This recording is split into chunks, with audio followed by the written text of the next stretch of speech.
Hi, everybody. I'm Madison Holmes, And I am MayCee Holmes, and and you're you're watching watching Home Home Squared. Squared. Maddie just having to unmute and mute her microphone. Yeah, so we avoid an echo because this is how a beginner studio looks like. But today we have somebody very special to us. Who is this? This is Matthew Ehret, the man, the myth, the legend, who we have been raving about in literally every episode of Home Squared. His face. Maddie said we should introduce him as our favorite historian, so I will gladly do that. He's an historian and he's also a journalist, but I think that today, like, there's so much that Matthew can talk about and what it is that we would love to ask him, but I think today we wanted to give the audience of Iron Wire Daily just an introduction of who in the heck Matthew is. So yeah, Maddie, do you want to? Do I want to say anything else? Yeah, we have a lot of topics lined up, especially for his big brain. But to start, he is a human being, and since we always go on about the brain and the hemispheres, let's delve into just the background and what makes this man tick. That way, everybody watching, before he starts mind blowing everybody and setting off their neuroticism, as me and MayCee would say in our household, before we start getting into some different psyops truths that we and he has uncovered during his especially Canadian history journey, we just want to know what kind of started him on this journey. So Matthew, What's your story, man? You guys have a fun introduction. That was fun. Well, thank you. It's a pleasure to be here. And I know we only have like 30 minutes, so I'll try to be as brief. But you all know me, and I'm kind of a context guy, so it's kind of rein me in if you feel like I'm going off the rails Okay. with too much context.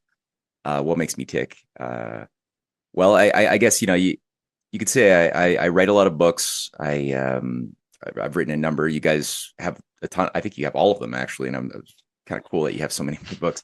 And what I guess got me on my journey and shook me out of my normism was that way back 2004. Now it's quite some time. I was a student. I was in university, and I was working with a team of fellow students on an assignment to put together a little video, and it touched upon the question of 9/11. And for me, that was something that I kind of took for granted. I was going along with common, mainstream narratives about what caused that to happen. What was that all about? I wasn't much of a critical thinker. I was going along with the assumption that my society was run the way it's assumed. Governments are corrupt. Corporations are very overblown, but it's making things kind of work. And there's no nefarious agendas or intentions that I really was aware of beyond the general label of corruption is bad. It sucks. But then when I started digging in a little bit to the 9/11 question, and I encountered some alternative narratives by researchers who had done a fantastic job showcasing that the official story of a dude in a cave carrying out this very elaborate operation, which required the entire coordinated shutdown of NORAD the morning that it happened. It required a number of things, including absurd assumptions that I didn't even realize I had in my mind, like that 3 buildings on that day had to go down with only two planes hitting them. I didn't know about that 3rd building. So things like that really got under my skin in the course of that research, and I couldn't look away. And so I found myself obsessing increasingly about trying to piece together, well, what must also be true? If that was a lie, what must be the better story that accounts for why my society's all messed up and what brought us here? So that sort of put me on a new journey. I guess my identity became rewired increasingly towards truth. And I found myself working as a political activist for a number of years, starting in 2006, when I encountered a Canadian branch of the Lyndon LaRouche organization, which, had ideas, many of which I disagreed with, many of that I did agree with. But overall, what I saw in that organization was an intention for solutions that I didn't see anywhere else, and ideas and concepts about our deep history that accounted for paradoxes that no one else could account for. And so I decided, well, these ideas are good enough to be fought for, and I decided to make that my focus, which I did for about 10 years as a full-time volunteer. And in that course of that time, I spent a lot. I got to focus a lot, both as a full-time political organizer, but also building up capacities, working on a curriculum, which I was a part of with other younger members in their 20s, that involved reading the original writings of great thinkers like Plato and like St. Augustine and other scientists that Lyndon LaRouche, an old man now deceased, but at the time thought was very important for a youth movement to be able to master quickly. And so that was great. It was kind of like my schooling, my university that I had to only get by dropping out of the mainstream university, which was nice.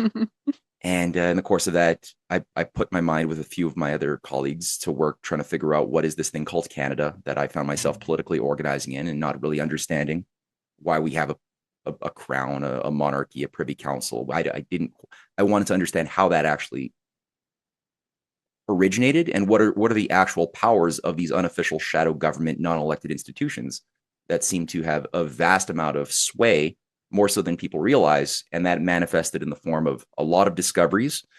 Several books came out of that research. The Canadian Patriot Project that I started in 2012 came out of that. And I just sort of grew from there, and increasingly I met you guys, and now I'm here. Casually skips like the last 20 years. No, I'm kidding. I have a question regarding Kate. You said you went to university initially, and that wasn't the Lyndon LaRouche organization. Which university did you start in? I was in Dawson College first, which I did a 4-year illustration and design degree. And then after that, I went into Concordia University, also in Montreal, for a fine arts animation degree. For my idea was to make film. And I did that for 2 years.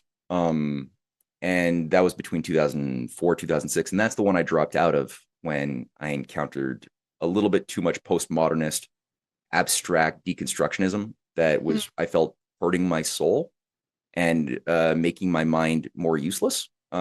So I ended up jumping out of that, and that's where I got into the LaRouche organizing. Okay, I find that very interesting just because of the age difference. Even today, I mean, me and MayCee aren't in a university, don't want to go to a university. And a lot of students think that's because postmodernism and critical race theory is a current thing that's infiltrating.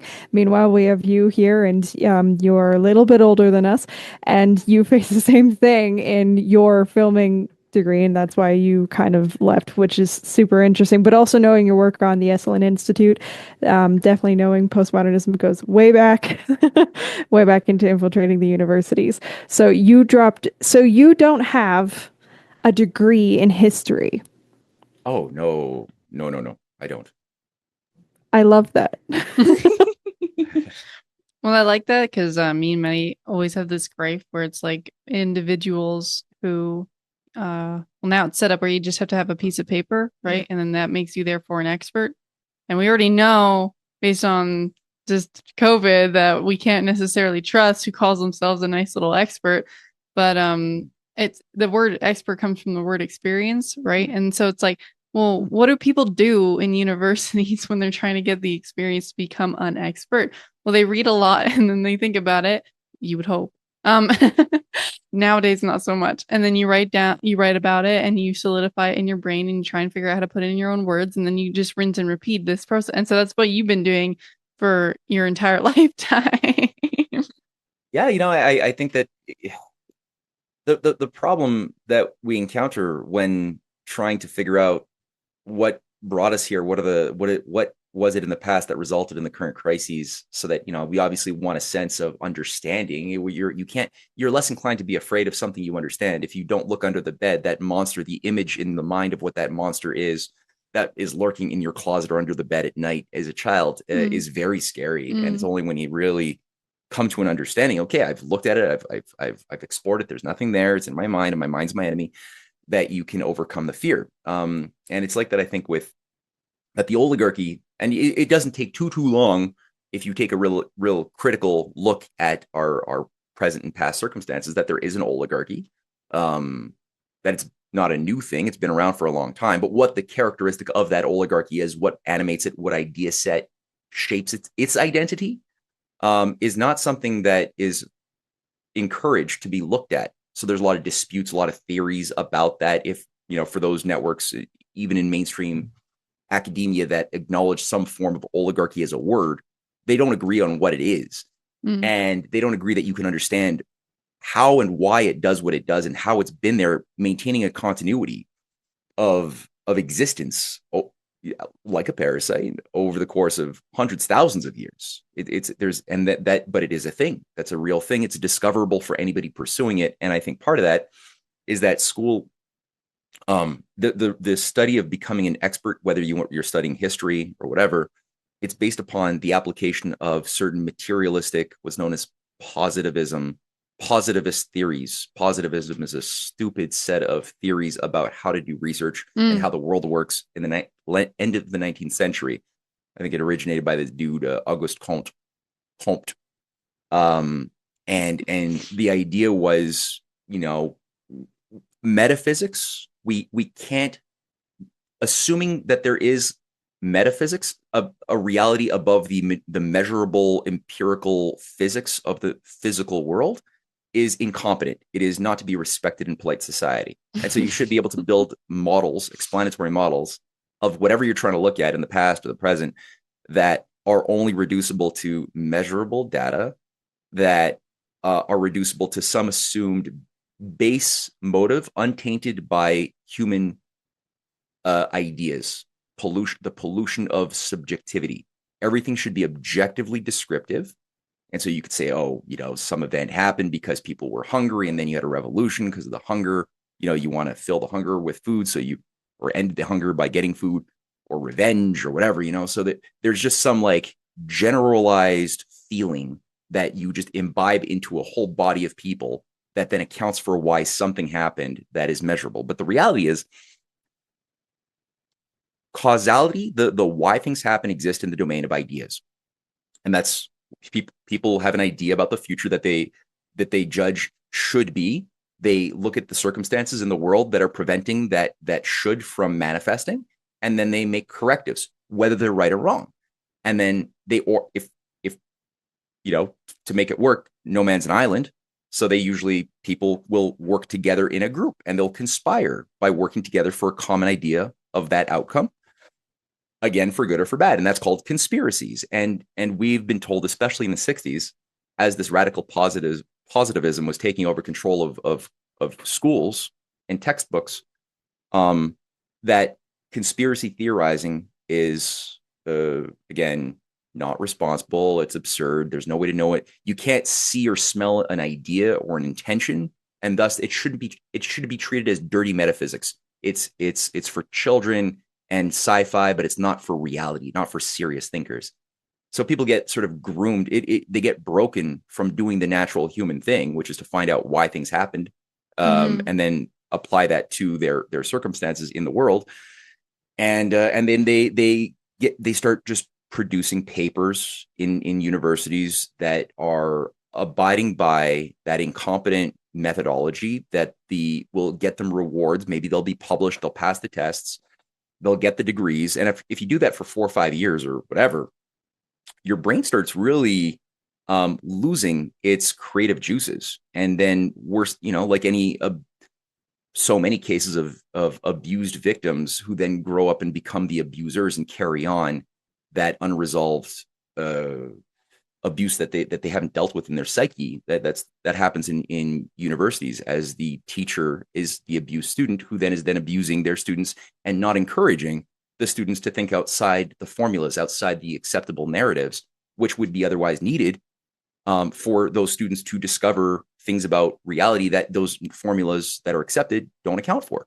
So I think that, for me at least, the fact that I did my work because I was politically organizing, I had a mission, and that mission required that I discover certain things about the reality I was moving in when I was going and talking to parliamentarians, or we were having meetings with diplomats and in different embassies who we were trying to encourage to come to our conferences.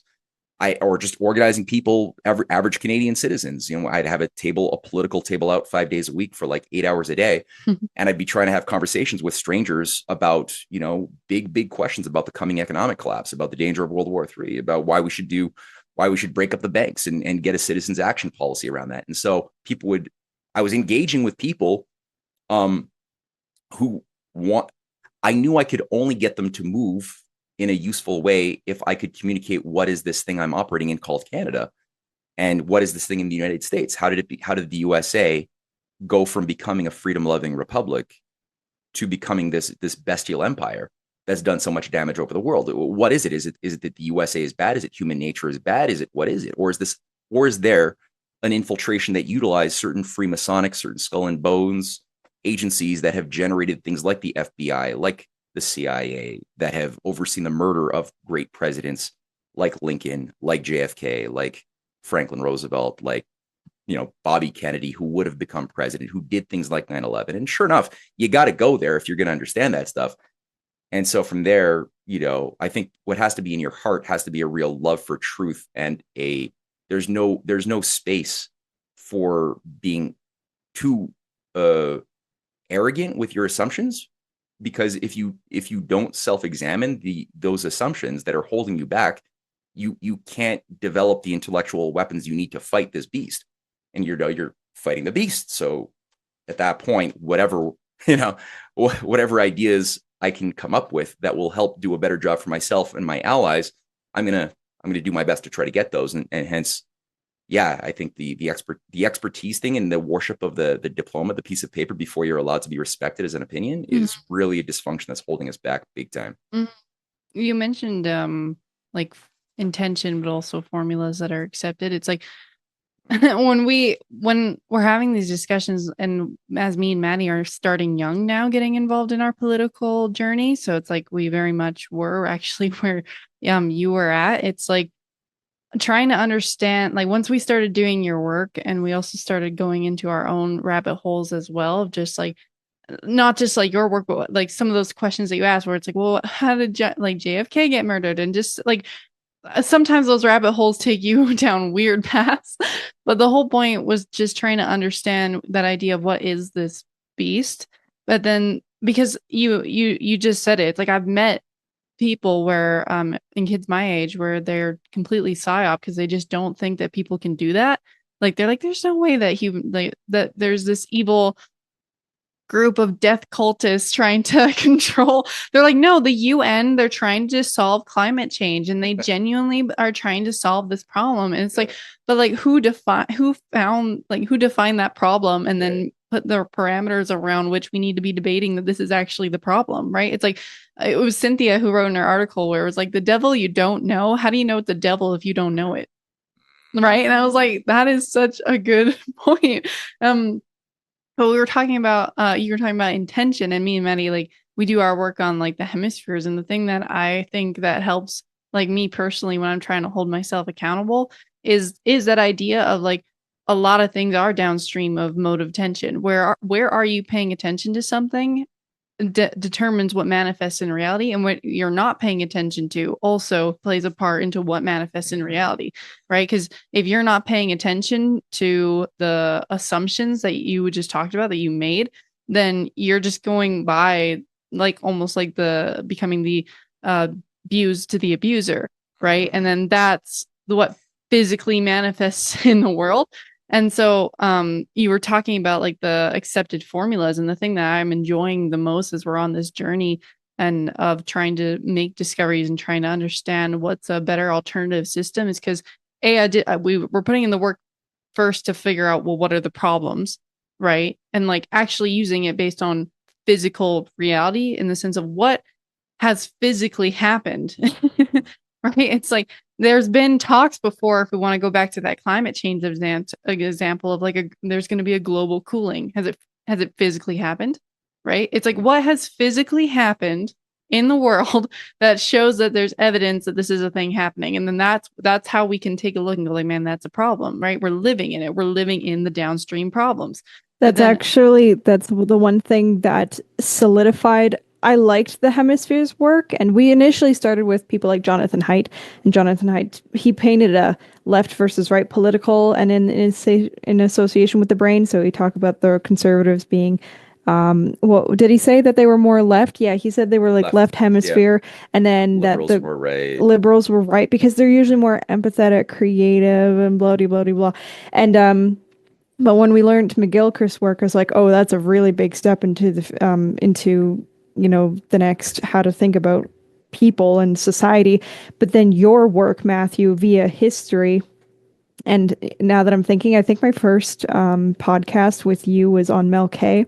And when I first listened to it, I remember I was folding laundry and I remember thinking, man, I'm so stupid. I'm never going to be able to like history because you dropped like 30 names and it was all just on Canadian history. I didn't know a single one of them. I knew the Canadian Pacific Railway. I knew that name. But literally, but it was when I started your podcast, you were describing the hemispheres throughout history, and what you just described is, if you don't pay attention to it, you're all, MayCee said, the assumptions, the intentions of the oligarchs and all the people that have occurred in history, they're going to play upon you regardless of your no.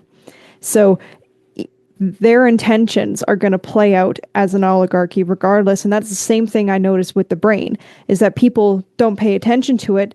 And not to speak of the brain as if it's a separate entity from yourself, but it is doing things that we aren't conscious of, just like the oligarchy. Unless you pay attention, it's doing things that you don't consciously know and choose about. It's like the body. You don't tell it to tell you that, oh, I just got burnt, send me nerve singles. It does it without your say-so. So there's a lot of things that the brain also does without your say-so.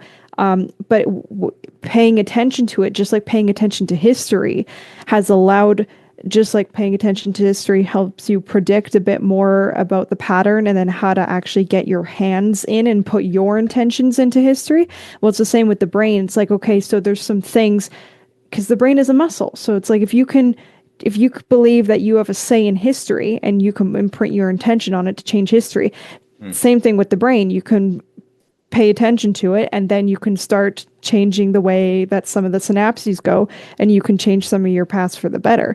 So it was just, as you were talking, I was like, hey, maybe it's not so different, that same pattern. I knew there was a similarity, but you literally described word for word why I started seeing it play out the way it did.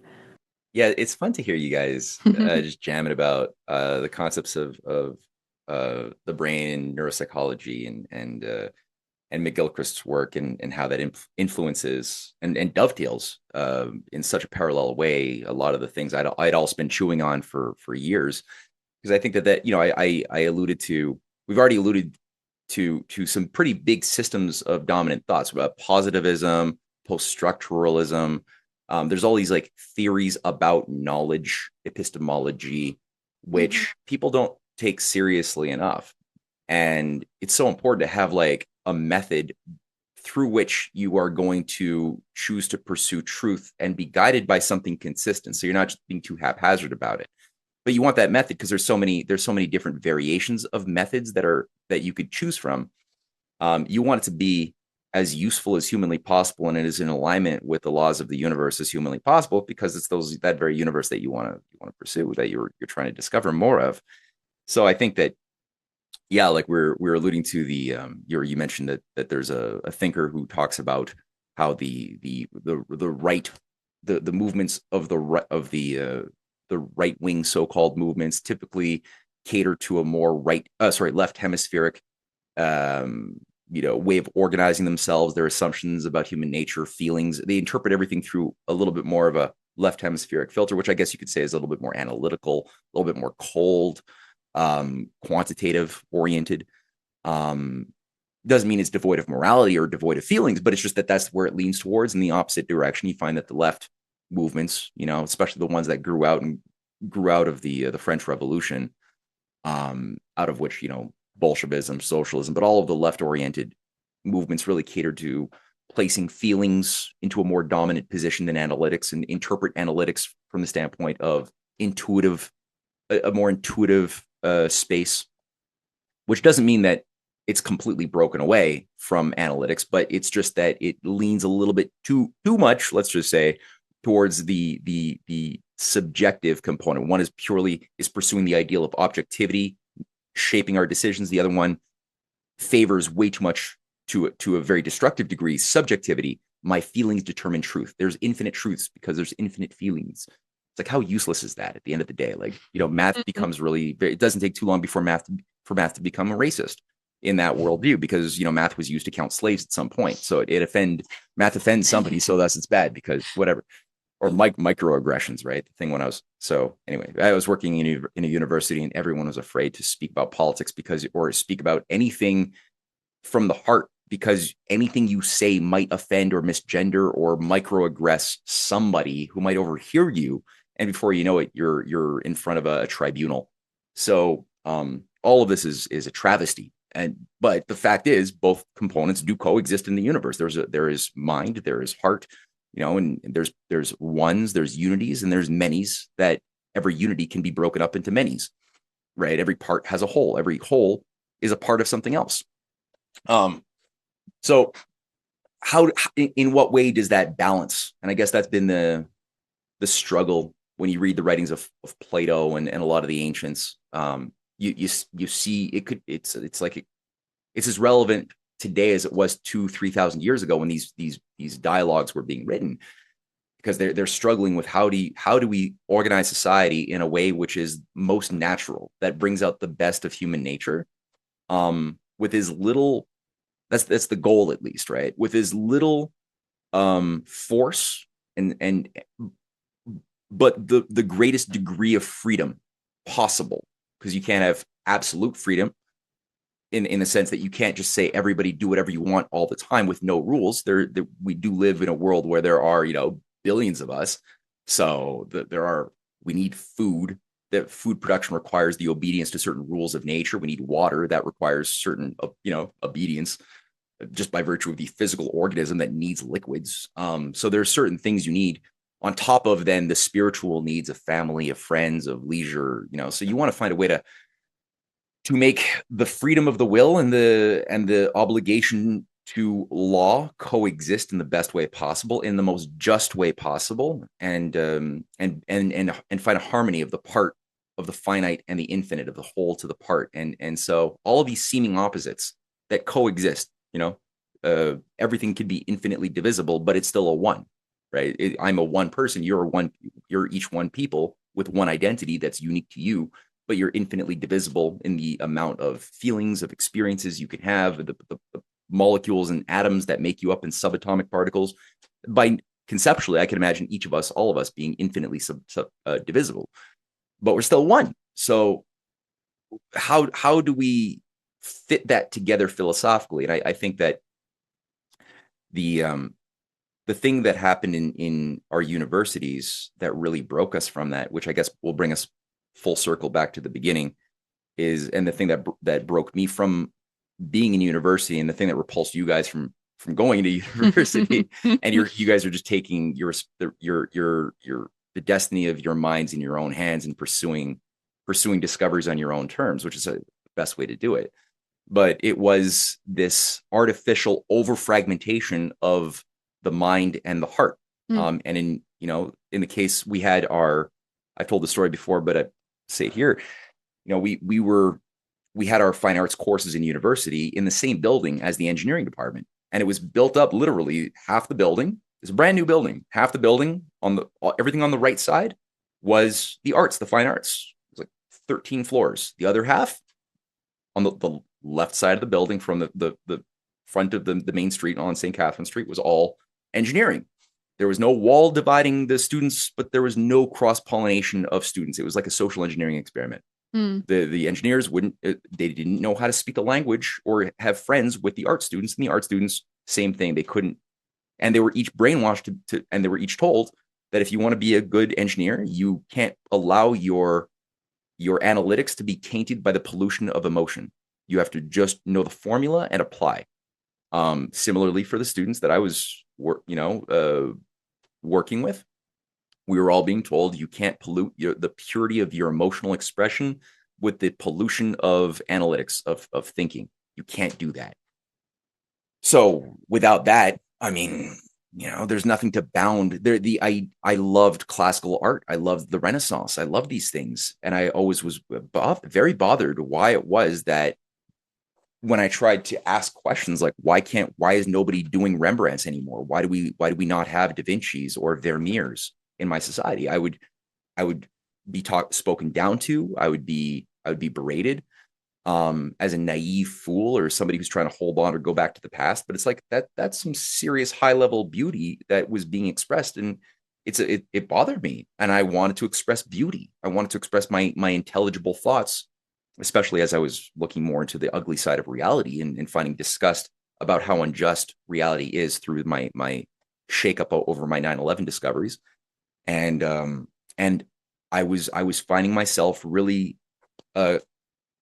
coming head to head with an ideological wall I didn't fully understand, of a whole philosophical brainwashing program that animated all of the dominant professors that were grading me, that were expecting me to deconstruct myself. And part of the message I was being given was that it's only when I make my ideas as unintelligible as possible, and when the audience begins to squirm uncomfortably in their seats, do I know that I have achieved good art.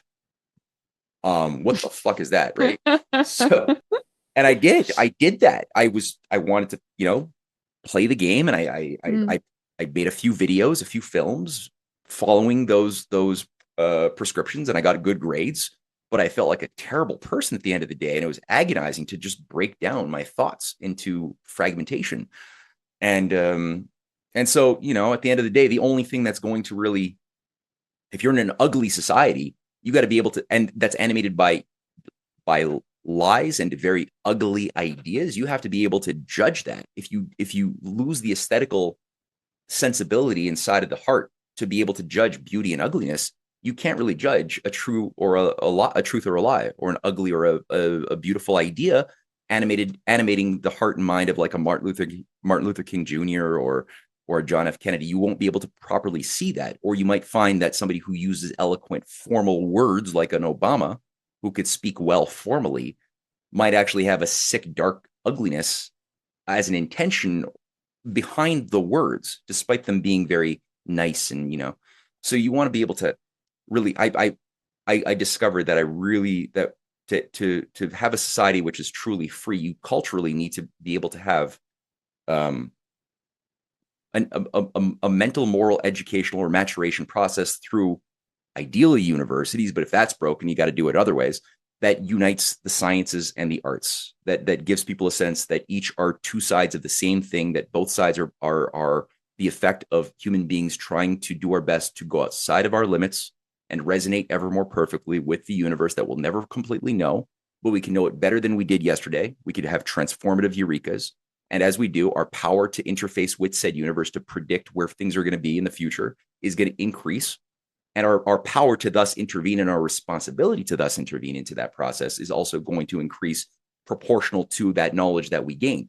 And if we choose to, because we have free will, to do the other thing and to stay stagnant, or to just regress and waste our time with lesser things, well, we're gonna be participating in the problem. Where it's not like we're going to be outside of the thing that we're a part of, and there's this idea of a sin of omission, that we had a responsibility to do what humans are designed to do, which is to get better and to make things around us better. And if you choose to fall into the traps, and there's many of the oligarchy seductions that they've amplified to try to give us as many outs and escapes from that path, the drugs, the video games, there's so Twitter feeds, like there's so many distractions in this ever more sick culture. If we allow ourselves to get pulled into the gravitational force of that, it's only when you appreciate what we're capable of and what we're designed to do that becomes a very scary idea. But if you don't have a sense of what we are and what we're greatly capable of, then it's very easy. And if you don't have a sense of ugliness and beauty that's really like built up inside of you, then it's very, very easy to fall into the seductions and waste away, which too many people do. So again, I love the fact that you guys are so young, and you're just like embracing and running with just truth and trying to figure this thing out in a morally contextual way where you're all engaged in a fight. It's really good. Well, yeah, because reality is it's a false dichotomy, this whole science versus art and even the left politically, right politically. We found out through via McGilchrist's work that it was hella wrong because you can get a left hemisphere procluded individual on either side because either way there are people that get locked. It's either religious, hence what Peterson said about, it's like, okay, you don't subscribe to a religion, you're atheist. Well, it's like, great, you made science your new religion. So, because that's a mode of attention. And Yeah. that's one thing that you also really did. And this is why one of the biggest books that ever influenced me was The Master and His Hemisphere by Amy Gilchrist. But the second, which is like, I'd say right on par because of just the resonation between the two, is actually your Science Unshackled. And everything you just talked about, it reminds me of the Max Planck quote that's in there, which is science cannot solve the ultimate mystery of nature. And that is because in the last analysis, we ourselves are part of the mystery that we are trying to solve. And music and art, to an extent, are also attempts to solve or at least express that mystery.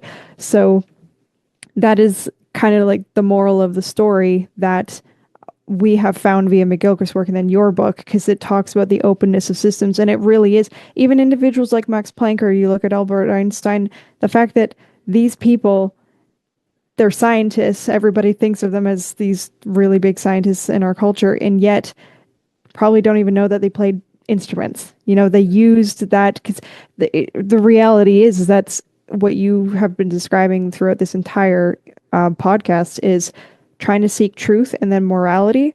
I mean, science and art, they're with the right mode of attention, literally the right hemisphere's mode of attention. That is literally what they do in tandem with one another. So that's actually a book that everybody should probably pick up. No, Thank you for adding me to that esteemed list of your favorite books. That's cool. And that Max Planck quote, yeah, which is from his philosophy of physics. What an amazing artist, scientist, right? And what a great insight. And it reminded me a little bit of Percy Bysshe Shelley, the English poet, who at the end of his ode on a Grecian urn, or ode to a Grecian urn, ended by saying, beauty is truth, truth is beauty. That's all you need to know in heaven, and that's all you know in heaven, and that's all you need to know.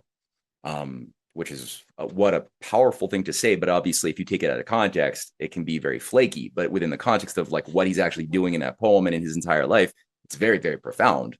Beauty, truth. I mean, what two more opposite things can there be? Beauty is not that in the eye of the beholder, says Immanuel Kant or the relativists. Truth, isn't that just something beyond simple opinion? But no, in fact, they are very connected, and without one you can't have the other, and they dance together, right? And it's not a question of like the chicken or the egg, like which comes first, but they do play together as a dynamic. So well, yeah. Even with the I'll make this quick so that we're not like going too over time, but even with the quote though of isn't beauty in the eye of the beholder, right? It's like, well, that's the fun part about being the beholder, is the fact that it's like, well, you're never not surrounded by other beholders. So it's like you're the idea of like, oh, well, like I want to be an independent, sovereign, isolated agent. It's like, well, that is still just another mode of attending to the world. But it's actually, it doesn't play in reality though, because no matter where you go, you're surrounded by people.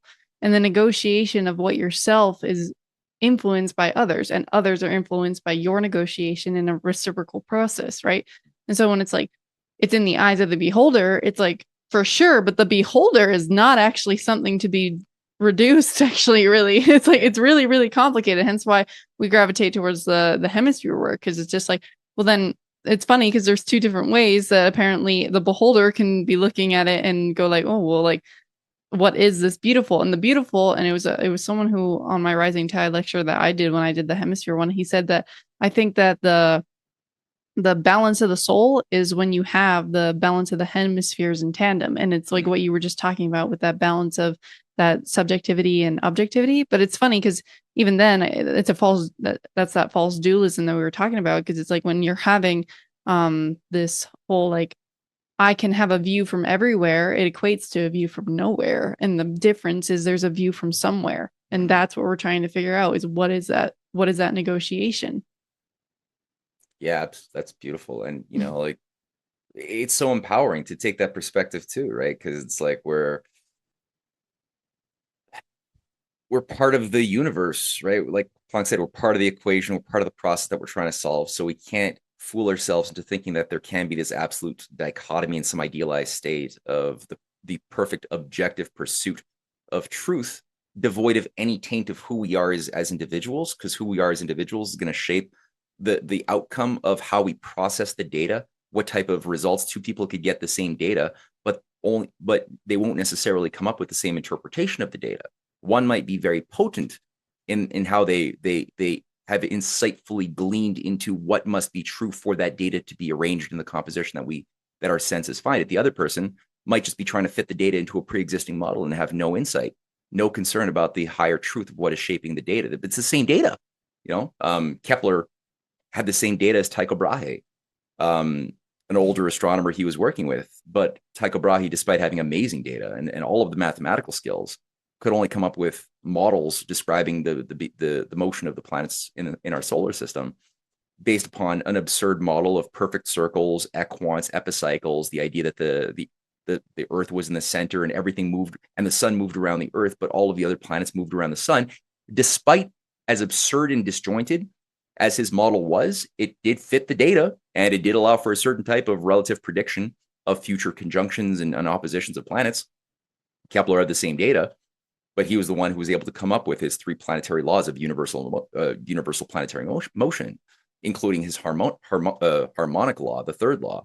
So what allowed him to hear the music of the spheres, despite it not being audible to the ears, was his abiding faith in God's reasonable and musically inclined creation, that God was a creative musician and a reasonable one at that. And that faith, because of his immersion in the writings of Plato in the Timaeus, gave him the means to see something that no one else but he could see. And it had a lot to do with his integrity, his saturation in these concepts, and his recognition that there must be a subjective quality in the fabric of the universe itself that I am thus exploring and trying to understand better, that is reflected inside of my own soul, that is thus discovering part of or a quality of itself in the external world outside of his body. And that subjectivity thing, because I mean, what harmony, when he was asking, like, well, what would be the purpose of the planets being in the location that we find them instead of some other set of arrangements that would be imaginable, but we find things in the arrangement that we see. So why that way and not another way? What's the reason why? The big why that we were brainwashed to say or believe is not responsible for even proper science. Scientists today say science is all about asking how, but never why. And it's like, well, all discoveries actually came from people asking why. And so to do that assumes that there's a reason, a purpose why that arrangement was made, why the laws are organized in the fashion that they are to get. So to assume purpose, well, purpose is a derivative of intention. And so intention has an intrinsic subjective property to it. And that means you have to recognize that there's some quality of intention, not necessarily a big guy with a beard in the sky, but there's some quality of intention shaping all of the arrangements of the laws and everything else that flows that we could observe, that has a parallel or some sameness to the thing inside of us, which is discovering. So there is subjective and objective, but they're not as separate. And I think it's beautiful that you guys are just picking up on all this stuff, and the fact that you only get to know yourself really by being in a social process and intervening. Or you've got a family unit, you got a community group, you got friends, and that's the best way to sort of test out who you are, is by having dialogues with other people who are not you.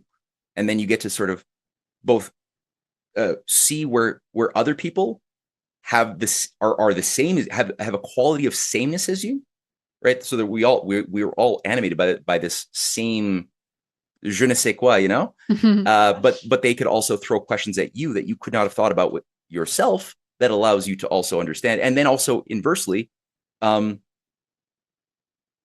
you're being shaped by that cultural, the family culture, the town culture, the civilizational culture. But inversely, you can also shape as an individual that culture for good or for bad. So you have this reciprocity all the time, and the fact that could feasibly extend to the entire universe is a very powerful idea.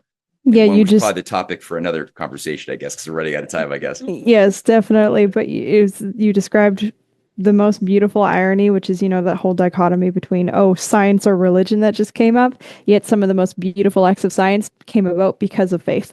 So it's like there's really no, you want to be a good scientist, you have to have faith. And if people want to, because we are coming up at that end here, I'm just going to pull up, this is Matthew Ehret's CanadianPatriot.org. To buy the books, because Science Unshackled really should be picked up by everybody. It's a really sneaky link because you'll open up the website here and then it's actually in this section. You'll scroll and then you'll see buy the books. You have to click that specifically. and then you can get his whole archive, but specifically this one here. And if anybody wants a signed copy, you can email him. We have a signed copy, so of course you want a signed copy because that's how that goes. And this is his Substack that people can go to get a plethora of information. But we will absolutely be having Matthew Ehret on again. This is just a teaser to get to know the individual. What makes, we're talking about scientists and people making some of their best discoveries. Well, Matthew does that on a daily basis, and this is the faithful process of which he continues to foster every day, which gets him all of this beautiful knowledge that me and MayCee can froth at the mouth for. So, MayCee, is there anything else that you want to say before, or do you want to close it off now? I don't think there's anything else. I think that was pretty good. You ended it off nicely. So, well then, everybody, this has been Home Squared. I feel like Matthew wanted in on that. Yeah, next time I'll be prepared. I'll psych myself up. I'll jump in on the action. No, you guys are great. You're good for the soul. Thank you so much for having me on. Yes, sir. Bye, everyone.